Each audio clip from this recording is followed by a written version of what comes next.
សួស្តីបងប្អូនអរគ្នាអញ្ចឹងនៅក្នុងវីដេអូនេះខ្ញុំអត់និយាយតាក់ទងជាមួយនឹង digital ក៏ដូចជា tech tool ទេប៉ុន្តែនៅក្នុងវីដេអូនេះគឺខ្ញុំនឹងមកចែករំលែកជាមួយនឹងចំណេះដឹងថ្មីតាក់ទងជាមួយនឹងអាស៊ាននៅថ្ងៃទី26ខែតុលាឆ្នាំ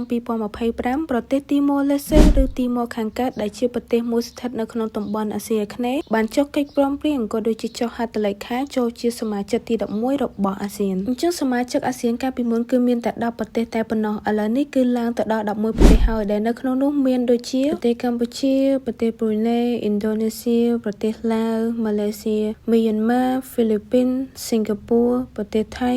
វៀតណាមនិងចុងក្រោយនោះគឺទីម៉ូឡេសេនេះគឺជារឿងមួយល្អដែរដែលប្រទេសទាំង11នេះគឺមានសម្ព័ន្ធមិត្តភាពជាមួយគ្នាតាក់ទងជាមួយនឹងព័ត៌មានអាស៊ាននេះគឺជាដំណឹងល្អមួយដែរទៅកាន់សិស្សានុសិស្សដែលគាត់អាចធ្វើការយុទ្ធសាស្ត្រក៏ដូចជាស្វែងយល់បន្ថែមពីមិត្តភាពមួយនេះពីព្រោះថាភាគច្រើននៅក្នុងការប្រឡងតែងតែចេញសំណួរតាក់ទងជាមួយនឹងអាស៊ានក៏ដូចជាអន្តរជាតិមួយចំនួនផងដែរជាពិសេសនោះគឺសិស្សានុសិស្សដែលត្រូវប្រឡងឌីប្លូមក៏ដូចជាការប្រឡងបាក់ឌុបផងដែរខ្ញុំហ៊ានធានាថាសំណួរទាំងអស់នេះគឺប្រកាសជាចេញ100%ហើយបើយើងដឹងពីការអាប់ដេតនៅក្នុងការអាស៊ានទៀតគឺរឹតតែល្អអញ្ចឹងសរុបមកវិញប្រទេសដែលចូលរួមជាសមាជិកអាស៊ាននោះគឺចំនួន11ប្រទេសដែលគិតត្រឹមពីថ្ងៃទី26ខែតុលាឆ្នាំ